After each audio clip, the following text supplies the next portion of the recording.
Dear students, physics का हमने कल प्रीफिक्सेस पढ़े थे। तो इसका मैंने कल भी याद करने के लिए कहा था। आसानी रहती है, डेसी से शुरू करें। डेसी सेंटीमिली, ऊपर को -1 -2 -3, आगे -3 -3 का डिफरेंस है। और नीचे डेका से शुरू करें तो ये एक्स आता 10⁻18। तो नेक्स्ट आज का टॉपिक हमारा है what do you know about prefixes. Prefixes के बारे में क्या जानते हैं? Multiples and submultiples of units can be expressed in terms of prefixes. Multiples का मतलब बड़े नंबर जैसे किलो, मेगा, गीगा, ये बड़े नंबर हैं होते हैं। एंड सब मल्टीपल्स जो माइक्रो, नैनो, पिको, जो छोटे नंबर हो जाते हैं 10⁻⁻- में आ जाती है, तो वो सब मल्टीपल्स है।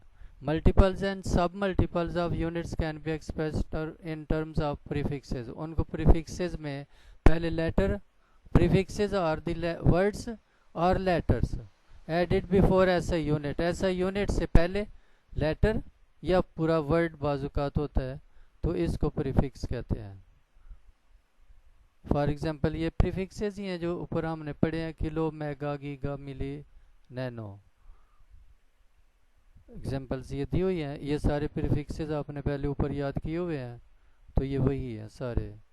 Examples of using of prefixes, prefixes को यूज़ कैसे करना है।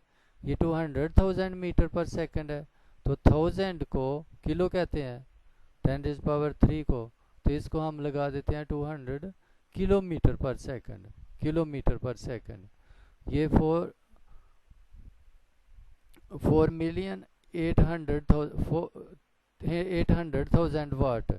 तो 4800 को अलहदा कर दिया, तो 1000 को 10⁻³ में कन्वर्ट कर दिया। 10⁻³ जो है वो किलो होती है, तो ये 4800 किलो वाट हो गया। तो इसको अगर साइंटिफिक में करें तो ये बनती है 4.8, पॉइंट को इधर से फिर इधर चले जाए, आगे 3 नंबर और आ जाए, 10⁻6 बन जाती है। तो 10⁻6 होती है मेगा, तो 4.8 मेगा हर्ट्स। ठीक है। और ये 1 2 3 4 5 6 7 8 9, अगर पॉइंट को हम यहाँ से इधर ले जाएं तो 10⁻9 बन जाती है। 10⁻3.3 10⁻9 बन जाती है। तो 10⁻9 को हम गीगा कहते हैं, तो 3.3 गीगा हर्ट्स। तो अगर हम 3 सिर्फ ज़ीरो को चेंज करें तो फिर हम लिखेंगे किलो। मसलन फॉर एग्जांपल 3 और 300 और 000, ये सिर्फ 3 ज़ीरो ख़त्म करें तो किलो, अगर ये 6 ज़ीरो का ख़त्म करें तो फिर मेगा। और अगर हम यहाँ पॉइंट को इधर ले आएँ 3 के बाद, तो फिर 10⁻9 हो जाती है, वो गीगा बन जाती है। तो प्रीफिक्स उसके हिसाब से। How numbers are expressed in scientific notation, जैसा कि हमने यहाँ भी बताया है कि अगर पॉइंट यहाँ है तो पॉइंट को इधर ले जाएं तो 10 की पावर वो 3 बन जाती है। अगर पॉइंट को इधर ले जाएं तो 10⁻5 बन जाती है। यहाँ से पॉइंट इधर ले जाएं तो 10⁻3, अगर यहाँ से पॉइंट इधर ले जाएं तो 10⁻6, और यहाँ से पॉइंट अगर 3 के बाद ले जाएं तो 10�9। पॉइंट जितने डिजिट मूव करता है वो उसकी 10 की पावर बन जाती है। अगर पॉइंट लेफ्ट साइड से राइट साइड पे मूव करे तो 10⁻- बन जाएगी। ये पॉइंट राइट साइड से लेफ्ट साइड की तरफ मूव कर रहा है तो 10⁻+ बन जाएगी। तो साइंटिफिक नोटेशन में ये होता है कि पॉइंट से पहले जो नंबर है वो 1 और 9 के दरमियान है, 1 और 10 के दरमियान, यानी 1 से लेकर 9 तक आ सकता है नंबर। 1 से छोटा नहीं और 1 से बड़ा नहीं, पॉइंट से पहले। तो how numbers are express scientific notation, very small और very large numbers are expressed conveniently by using the scientific method based as some power of 10 multiplied by a number between 1 and 10, or a simple but scientific way to write large or small numbers is to express in some powers of 10। तो 10 की power में किसी number को change करना, आप ये रहने दे, सिर्फ ये यहाँ से याद करें। आ simple scientific way to write a large or small numbers is to express in some power of 10। तो 10 की पावर में लिखा जाता है, ये साइंटिफिक नोटेशन है। एग्जाम्पल इसकी ये है, distance of moon from the earth is this metres, which is written in scientific notation as, देखिए पॉइंट यहाँ है, पॉइंट यहाँ से 3 के बाद ले जाएं तो कितने डिजिट मूव हुआ, 1 2 3 4 5 6 7 8 नंबर मूव हो गया। तो 3.84 10⁸ 8 मीटर, ये साइंटिफिक नोटेशन है। इसी तरह 0.0045, अब पॉइंट को यहाँ से 4 के बाद मूव किया तो 1 2 3 नंबर मूव किया, तो ये लेफ्ट साइड पे पॉइंट था, तो 10⁻³ हो जाएगी। ये गलत कंपोज हो गया हुआ है, 10⁻³ 4.5 10⁻³ नेक्स्ट क्वेश्चन है, what do you know about metre rule. Metre rule क्या है? मीटर रूल आप जानते हैं, जो स्केल हम यूज़ करते हैं, वो इंस्ट्रूमेंट मीटर लेंथ के लिए यूज़ करते हैं, तो ये मीटर है। It is an instrument which is used in laboratories to measure the length of an object or distance between 2 points।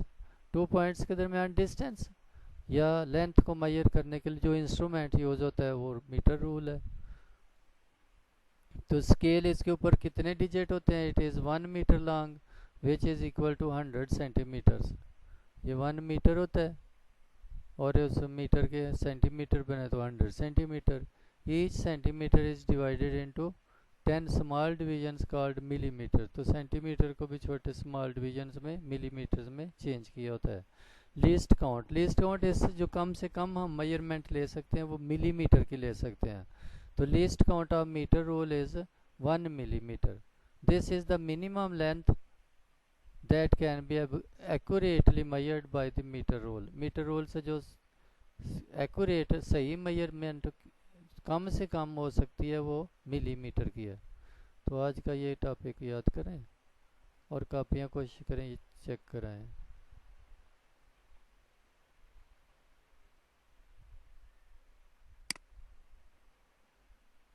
Chemistry का हमने कल पढ़ा था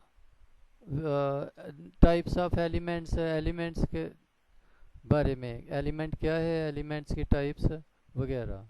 आज हम पढ़ते हैं define valency, right a detailed note on concept of valency. Valency क्या होती है? वैलेंसी होती है कंबाइनिंग कैपेसिटी, किसी एलिमेंट की दूसरे एलिमेंट के साथ मिलने की कैपेसिटी, उसको वैलेंसी कहते हैं। Valency is the unique property of an element, it is combining capacity, combining capacity है of an element with other elements. It depends upon the number of electrons in the outermost shell. तो ये valency कैसे पता चलता है? Valency outer most shell में कितने electron हैं वो बताते हैं कि इसकी वैलेंसी क्या होगी। आउटर मोस्ट शेल में मसलन 1 इलेक्ट्रॉन है, 2 है, 3 है, तो जैसे आउटर मोस्ट शेल में 1 2 3 इलेक्ट्रॉन तक हैं, वो इलेक्ट्रॉन लूज करेगा। अगर 1 इलेक्ट्रॉन लूज करता है तो 1 वैलेंसी होगी, 2 इलेक्ट्रॉन लूज करता है कोई एलिमेंट तो उसकी वैलेंसी 2 हो गई, और 3 इलेक्ट्रॉन लूज करता है तो उसकी वैलेंसी 3 हो गई। तो ये you know that electron carries negative charge, तो इलेक्ट्रॉन अगर लूज करेगा तो उस पर पॉजिटिव चार्ज आ जाएगा एलिमेंट पे, तो उसकी पॉजिटिव वैलेंसी हो जाएगी। तो वैलेंसी अगर वो आउटर मोस्ट शेल में इलेक्ट्रॉन 5 है, 6 है, 7 है, तो वो इलेक्ट्रॉन लेगा आउटर मोस्ट शेल को कंप्लीट करने के लिए, यानी 8 इलेक्ट्रॉन बनाने के लिए वो इलेक्ट्रॉन लेगा। तो जितने इलेक्ट्रॉन लेगा वो उसकी वैलेंसी हो जाएगी। इलेक्ट्रॉन लेगा तो उस पर माइनस वैलेंसी चार्ज आ जाएगा। वैलेंसी इन कोवैलेंट कंपाउंड, कोवैलेंट कंपाउंड में हमें कैसे पता चलेगा उसकी वैलेंसी क्या है? कोई एटम जितने हाइड्रोजन एटम के साथ मिलता है वो उसकी वैलेंसी है। फॉर एग्जांपल 1 हाइड्रोजन के साथ मिलता है, जैसे HCl है, तो उसकी क्लोरीन की वैलेंसी 1 हो गई। और ऑक्सीजन फॉर एग्जांपल 2 हाइड्रोजन के साथ कंबाइन होता है तो ऑक्सीजन की वैलेंसी 2 हो गई। नाइट्रोजन 3 हाइड्रोजन एटम्स के साथ मिलता है तो नाइट्रोजन की वैलेंसी 3 हो गई।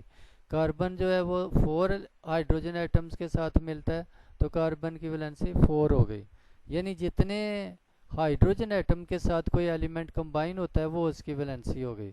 तो ये सारी डिटेल इसमें दी हुई है, ये देख लें। वैलेंसी इन आयनिक कंपाउंड, कोवलेंट कंपाउंड्स होते हैं, इलेक्ट्रॉन शेयर करते हैं, इलेक्ट्रॉन ट्रांसफ़र नहीं होते एक जगह से दूसरे एलिमेंट में, बल्कि शेयरिंग होती है।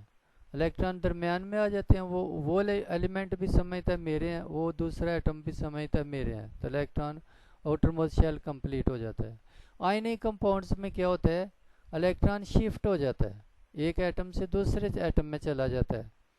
तो अगर इलेक्ट्रॉन एक एटम से दूसरे एटम में चला जाता है, तो जो गेन करता है उसकी वैलेंसी माइनस हो जाती है, जो लूज करता है उसकी वैलेंसी पॉजिटिव हो जाती है। तो जितने इलेक्ट्रॉन लेता है या इलेक्ट्रॉन लूज करता है, उतनी उसकी वैलेंसी है। In simple ionic compounds valency is the number of electrons gained और लॉस्ट। तो वैलेंसी क्या है, जितने इलेक्ट्रॉन गेन और lost by an atom of an element to complete its octet. Octet means outermost shell में 8 electron करने के लिए, 8 आउटर मोस्ट शेल में 8 इलेक्ट्रॉन करना, इसको ऑक्टेट कहते हैं। Elements having less than 4 electrons, अब कौन इलेक्ट्रॉन लेगा और कौन इलेक्ट्रॉन देगा, इसके बारे में। Elements having less than 4 electrons in the valence shell, जिनके आउटर मोस्ट शेल में लेस देन 4 इलेक्ट्रॉन्स हैं, तो वो इलेक्ट्रॉन लूज करेंगे। Prefer to lose electrons to complete their octet. For example, atoms of sodium, magnesium and aluminium have 1, 2 and 3 electrons in their outermost shell respectively. Valence shells sodium के outermost shell में 1 है, इसके magnesium के outermost shell में 2 electron है, aluminium के outermost shell में 3 electron है। तो ये इलेक्ट्रॉन लूज करेंगे, तो सोडियम की वैलेंसी 1 हो जाएगी, मैग्नीशियम की +2 हो जाएगी, एल्यूमिनियम की +3 हो जाएगी। They lose these electrons to have valency of 1, 2, 3 respectively. On the other hand, elements having 4 or more than 4 electrons, जिनके outermost shell में 4 इलेक्ट्रॉन है या 4 से ज़्यादा हैं, तो वो गेन करेंगे, gain electrons to complete their octet. For example, nitrogen, oxygen and chlorine have 5, 6 and 7 electrons in their valence shells respectively. Sodium nitrogen के आउटरमोस्ट शेल में 5 इलेक्ट्रॉन है, ऑक्सीजन के आउटरमोस्ट शेल में 6 इलेक्ट्रॉन है, क्लोरीन के outermost shell में 7 electron है। तो they gain 3, 2 and 1 number of electrons respectively to complete their octet. तो नाइट्रोजन 3 इलेक्ट्रॉन लेगा, ऑक्सीजन 2 इलेक्ट्रॉन लेगा, क्लोरीन 1 इलेक्ट्रॉन लेगा to complete their octet. Hence they show valency of 3, 2 and 1 respectively. तो इनकी valency हो जाएगी, जितने इलेक्ट्रॉन लेंगे उतनी वैलेंसी हो जाएगी। Variable valency, variable means change होने वाली, कभी वैलेंसी कोई हो जाती है, कभी उसकी कोई हो जाती है, चंद एलिमेंट्स की होती है सिर्फ। तो some elements show more than 1 valency, they have variable valency. Valency उनकी चेंज होती है तो उसको वेरिएबल वैलेंसी कहते हैं। वेरिएबल मीन्स चेंजेबल, चेंज होने वाली। For example, in ferrous sulfate, the valency of iron is 2. Ferrous sulfate FeSO4, इसमें आयरन की वैलेंसी 2 है, जबकि in ferric sulphate Fe2SO4 thrice the valency of iron is 3, यहाँ valency इसकी 3 है। जनरली द लैटिन और Greek name for the element that is ferrum, iron का नाम फेरम है, आयरन का नेम फेरम है, तो ये लैटिन नेम। तो is modified to end in ferrous as us for the lower valency, come valency के लिए फेरम है ना, तो इससे फेरस बना दिया जिसमें वैलेंसी कम है, जिसमें वैलेंसी इसकी ज़्यादा है उसमें फेरिक IC लग गया फॉर हायर वैलेंसी। तो ये कुछ एलिमेंट्स की वैलेंसी दी हुई है। सोडियम की +1 है, पोटाशियम की, सिल्वर की, इनकी +1, 1 है, मैग्नीशियम की +2 है, कैल्शियम बैरियम की +2 है, हाइड्रोजन की +1 है, और ये chlorine, bromine, iodine, oxygen, sulphur की माइनस की वैलेंसी है, -1, -1, -1, -1, -2, -2। तो ये आगे जिंक है, इसकी वैलेंसी 2 है, ये वैलेंसीज दी हुई है, ये माइनस साइन दे दिया हुआ है इनकी वैलेंसी। तो आज आप इतना ही टेबल याद करें, कल हम नेक्स्ट पढ़ेंगे।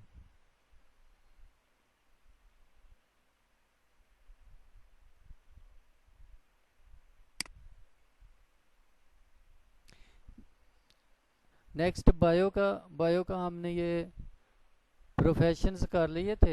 एफएससी के बाद आप क्या कर सकते हैं, बायो पढ़ने के बाद कौन से प्रोफेशंस अडॉप्ट कर सकते हैं। आज हम पढ़ते हैं इन सब Islamic concept about origin of life. Life के बारे में इस्लामिक कंसेप्ट क्या है, अल्लाह ताला क्या कहते हैं इंसान को या जानवरों को हमने कैसे पैदा किया, तो इस बारे में। Allah hints about the origin and characteristics of living organisms at many places in the Holy Quran. अल्लाह ताला ने कुरान मजीद में बड़ा जिक्र किया है। कुरान मजीद सारी किताब ही इंसान के बारे में है। कुरान मजीद का मौजू ही इंसान है। इंसान कैसे पैदा हुआ, क्या क्या किया, क्या करेगा तो क्या होगा, इस बारे में। तो पैदाइश के बारे में बहुत सारी आयात हैं। Human beings have been instructed to expose the unknown aspects of life after getting the hints from the verses. तो ये कह रहे हैं कि होली कुरान मजीद की आयत से पढ़ के तो हम मुख्तलिफ़ चीज़ों को, ज़िंदगी के मुख्तलिफ़ राज जो हैं वो एक्सपोज कर सकते हैं, समझ सकते हैं। तो आयत नंबर 1 है, verse number 1, creation of life from water. इंसान को, जानवरों को पैदा किया अल्लाह ने पानी से। वजअलना मिनल माई कुल्ला शैइन हाई। We made everything from water. We made everything from water, पानी से ही पैदा किया। अब भी सारे जितनी लिविंग थिंग्स हैं उनमें 60 to 70% पानी है, वो तो सेल में। इसके अलावा मुख्तलिफ टिश्यूज़ में, ऑर्गन्स में वाटर जो है, या ब्लड में जो वाटर है वो इसके अलावा है। ये तो 60 to 70% हर सेल में है। अरबों के हिसाब से सेल, और हर सेल में इतना पानी है। जो बिल्कुल खुशक नज़र आ रही है चीज़, उसमें भी सेल में इतना पानी है। प्रोटोप्लाज्म जो लिविंग थिंग्स हैं। The above verse hints at the common origin of all living things in water, and water makes 60 to 70% of the composition of protoplasm of all living things. Living things जितनी भी हैं cell में अंदर, protoplasm मतलब दूसरे cell और organelles हैं, तो प्रोटोप्लाज्म 60 to 70% है, और वो वाटर ही है तकरीबन। Verse number 2, creation of life from clay and method of development. इंसान को खलकल इंसाना मिन सलसालिन कल फखार। He made man from clay like the potter. Allah ने इंसान को मिट्टी से पैदा किया जैसा कि बर्तन बनाने वाला करता है। Verse number 3, in another verse God says, Allah ताला कहते हैं, सुम्मा खलकनन नुतफत अलकतन फहलकनल अलकत मुदगतन फखलकनल मुदगत इज़ामन फकसौनल इज़ाम लहमा। अल्लाह ने इंसान को कैसे कैसे कैसे कैसे स्टेप से पैदा किया। Then fashioned we the drop a clot. Drop खून का कतरा या पानी का कतरा, उसको क्लॉट बना दिया, जमा दिया। Then fashioned we the clot a little lump, फिर उसको एक लोथड़ा टाइप बना दिया, मीन्स के एक लंप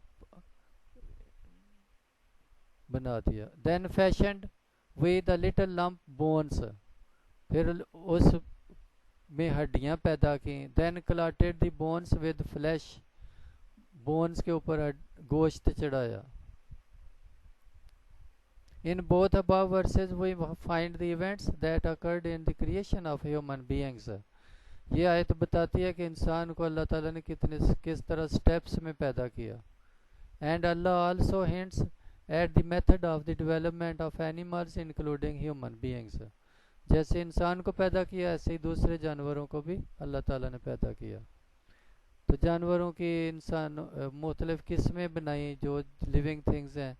तो कंसेप्ट ऑफ क्लासिफिकेशन, अल्लाह ताला कहते हैं, वल्लाहु खलक़ कुल्ला दाब्बतिन मिम्मा फमिनहुम मन यमशी अला बतनिहि व मिनहुम मन यमशी अला रिजलैन व मिनहुम मन यमशी अला अर्बा यखलुकुल्लाहु मा यशा इन अल्लाह अला कुल्लि शैइन Qadeer. Allah hath created every animal from water, then some of them creep up over their bellies।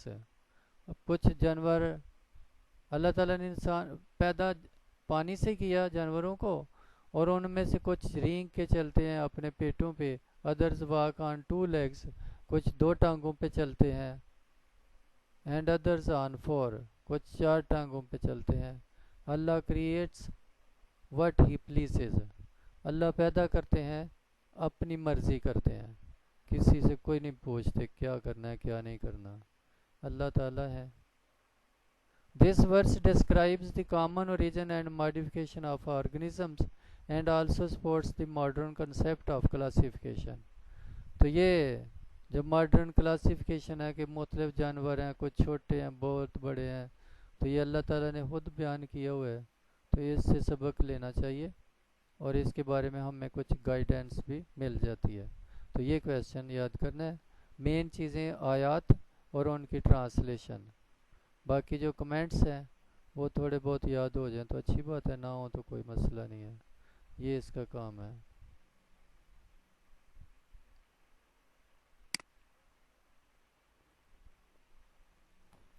इसके बाद मैथ का मल्टीप्लिकेशन का हमने किया था, तो कॉपी चेक कराएं, फिर पता चलेगा आपको क्या समझ आती है क्या नहीं आती। अगर कोई नहीं आती तो आप स्कूल आके समझ सकते हैं। Question number 5, let A is -1 3 2 0, B 1 2 -3 -5 and C is this. Verify whether A B equals B A B. अब फाइंड करें A B, left side A B, set A और वो मैट्रिक्स ए मैट्रिक्स बी, इनको multiply करना है। तो आप जानते हैं रोज़ को कॉलम से मल्टीप्लाई करना है तो एक नंबर बनता है, इसको मल्टीप्लाई किया तो ये नंबर बन गया। अब इस रो को इस कॉलम से मल्टीप्लाई किया, ये नंबर बन गया, ये नंबर बन गया। पहली रो कंप्लीट हो गई। अब सेकंड रो को फर्स्ट कॉलम से मल्टीप्लाई किया तो ये नंबर बन गया, 2 बन गया।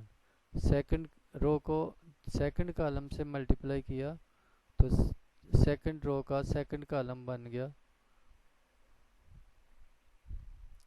ये 4 बन गया। तो आंसर इसका आ गया -10 -17 2 4।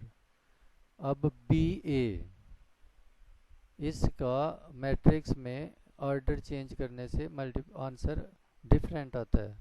अब जैसे देखेंगे तो बी ए, अब इसको रोज़ को कॉलम से मल्टीप्लाई किया तो ये नंबर बन गया। इसको इससे मल्टीप्लाई, इस पहली रो को दूसरे कॉलम से मल्टीप्लाई किया तो दूसरा नंबर बन गया, ये बन गया। सिमिलरली मल्टीप्लाई किया, इसका आंसर आ गया 3 3 -7 -9, और ए बी का आंसर था -10, तो दोनों सेम नहीं है। So A B equals not B A, equal नहीं है। अब नेक्स्ट है A into B C equals A B into C. तो एल एच एस है ए बी सी, तो पहले ब्रैकेट वाला सॉल्व कर लें, बी सी फाइंड कर लें, मल्टीप्लाई करें, यह आंसर आ गया। फिर ए बी सी, इसके ऑर्डर का ख्याल रखना, ए पहले ही रहे, ए बी सी, ए ये है जो पहले दिया हुआ था यहाँ ए, और बी सी जो यहाँ से आंसर आया ये बी सी ये, तो इसको मल्टीप्लाई करें उसी तरह से, तो जो आंसर आ जाता है वो आपके सामने है। फिर ए बी सी, ब्रैकेट का सिर्फ फ़र्क है, ए बी फाइंड करें फिर सी से मल्टीप्लाई करें, ये आंसर आ गया। ये दोनों आंसर एक ही हैं, ऑर्डर चेंज नहीं हुआ तो आंसर सेम रहेगा।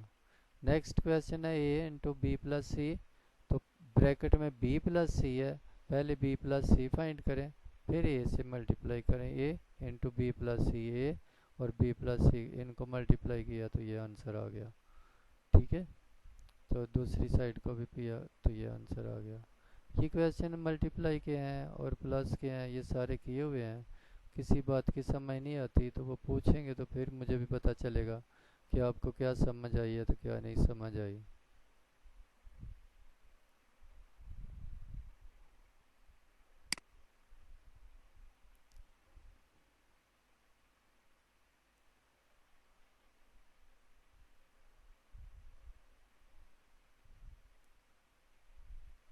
तो क्वेश्चन नंबर 6 है, ये देखें तो जिसकी समझ नहीं आती वो पूछें। ट्रांसपोज, ट्रांसपोज का आपको पता है कि वो हम रोज़ को कॉलम्स में चेंज कर देते हैं, वो ट्रांसपोज बन जाता है। फॉर एग्जांपल ए बी है, तो पहले तो ए बी फाइंड किया, मल्टीप्लाई किया, ए बी हमारे पास ये आ गया। अब इसका ट्रांसपोज ए बी ट्रांसपोज कैसे आया, ये रो है, ये कॉलम बन गया, सेकंड रो जो है वो सेकंड कॉलम बन गया, तो ए बी ट्रांसपोज आ गया। दूसरे में क्या है, B transpose into A transpose. पहले ट्रांसपोज ले लें, ए बी का ट्रांसपोज, बी मैट्रिक्स आपके पास है, उसका ट्रांसपोज ले लें, और ए का ट्रांसपोज ले लिया, फिर उनको B transpose into A transpose किया। ऑर्डर का ख्याल रखना है, बी पहले ही आए और ए बाद में आए, और ट्रांसपोज लिया हुआ है तो उसको मल्टीप्लाई करें, तो उसका आंसर और इसका answer A B transpose equals B transpose into A transpose. Order change हो जाए तो फिर वो इक्वल रहता है, अगर उसी ऑर्डर वो रखें तो फिर वो आंसर सेम नहीं आता। तो ये सारे क्वेश्चन देखें आज।